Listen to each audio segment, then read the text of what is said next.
Hello all.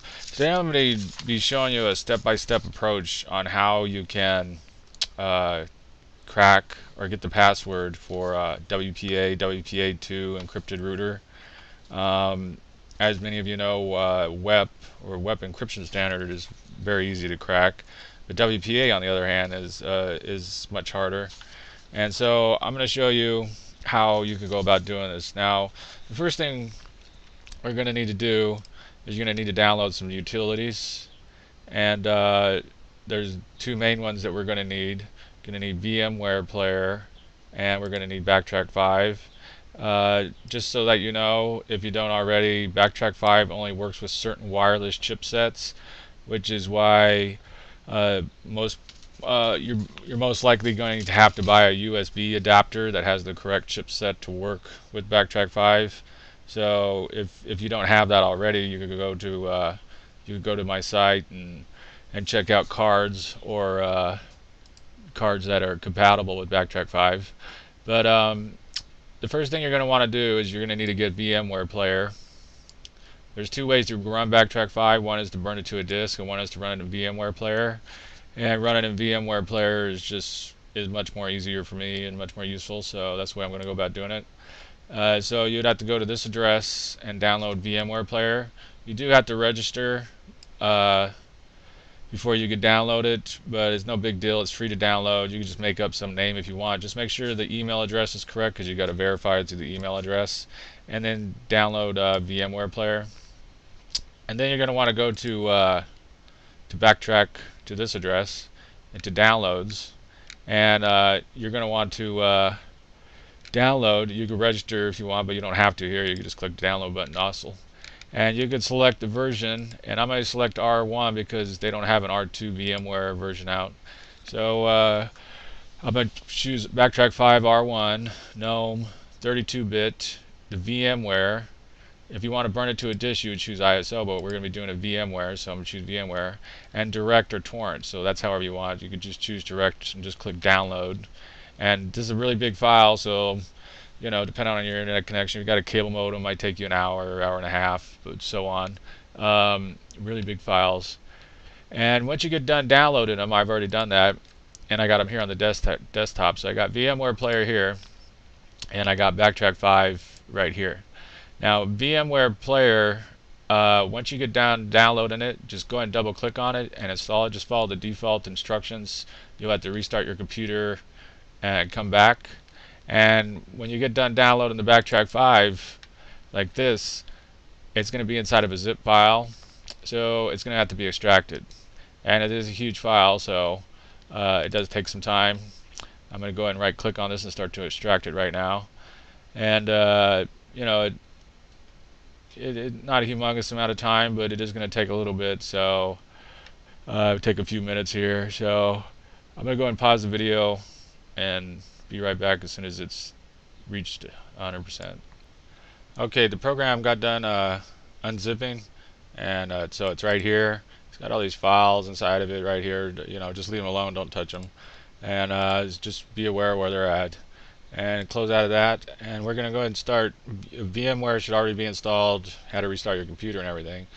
I'm not going to walk through that because that's just straightforward. So I'm going to go ahead and start up VMware Player.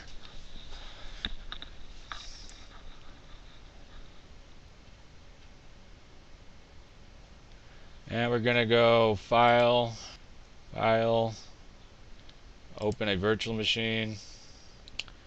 And we're going to tell it where it's at. Now I say mine on the desktop, under Backtrack 5. It's that folder that we unzipped. And all those files won't show up now because it's got the .vmx extension down here, so it's only the one's going to show up. So you're just going to click on it, and right down here where it says Play Virtual Machine, we're just going to click on that. And if you see this, just say I copied it. It tells you right there even. It's going to see all my USB connections.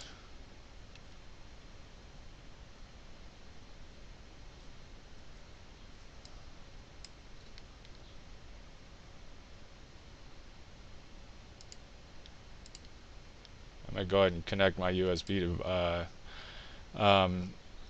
wireless adapter. And the first time you set it up, it's going to want to check its little space that it has. Doesn't take very long.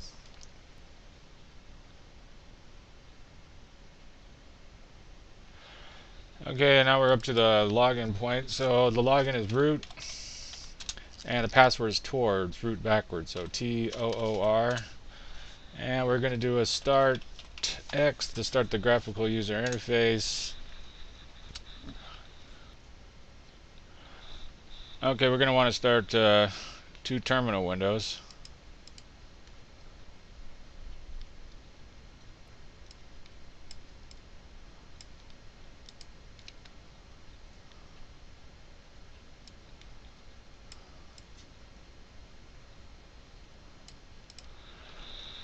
And we're going to want to do an airmon ng command to see if my interface is hooked up.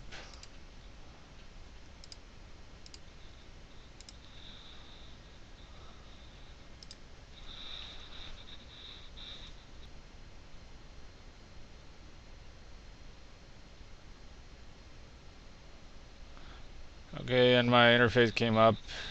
It's the Realtek 8187. It's on WLAN 0. So we're going to use airmon ng, and we're going to do start WLAN 0.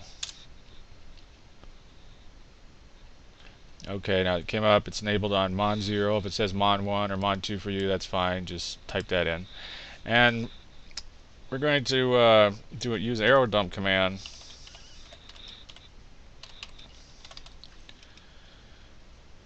And we're going to do it on mon 0.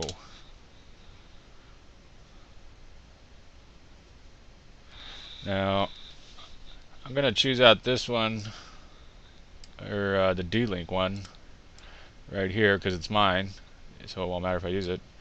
And so here in the top window, I'm going to Control-C, stop. And now we're going to want to get around to reaver. So what we're going to have to do is we're going to want to do an update first. So we're going to do apt, and then get apt-get, and just do an update. Just a good idea. Really quick. I'll put a thing on my web page and try to do this all in a written way too, in case somebody wants to slow down and read it. And I'll try to put all the commands below this video also. Okay, now we're going to want to do an apt-get again, and this time we're going to want to install reaver. So that's apt-get install reaver. It's got the little negative bar in between there, between apt and get.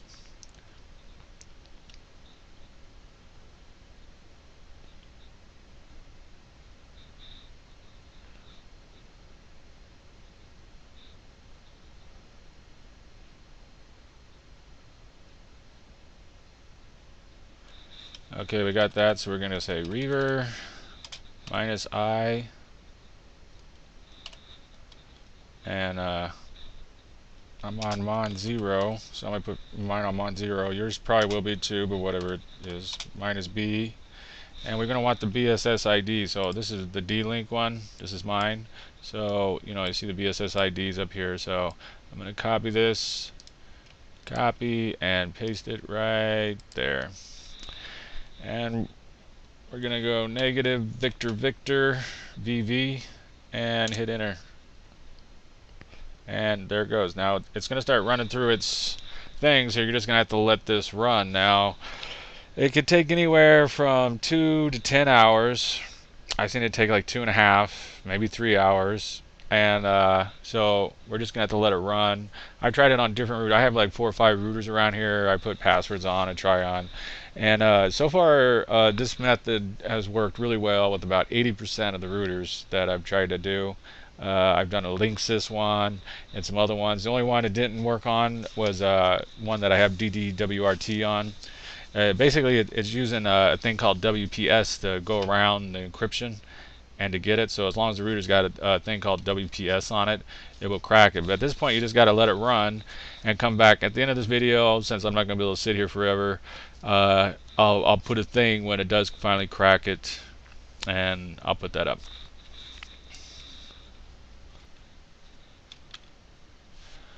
And as you can see, I've let it run. This one took a little longer than the other ones. This one took 7 hours, almost 7 hours, and it came up with the pin and the 20 key password that I put in there is right there. Usually this would take, with the dictionary, I mean, it would be almost impossible. I mean, it would take forever to be able to crack something like that. So it's really amazing what Reaver can do. So as you can see, Reaver really is quite a handy little tool.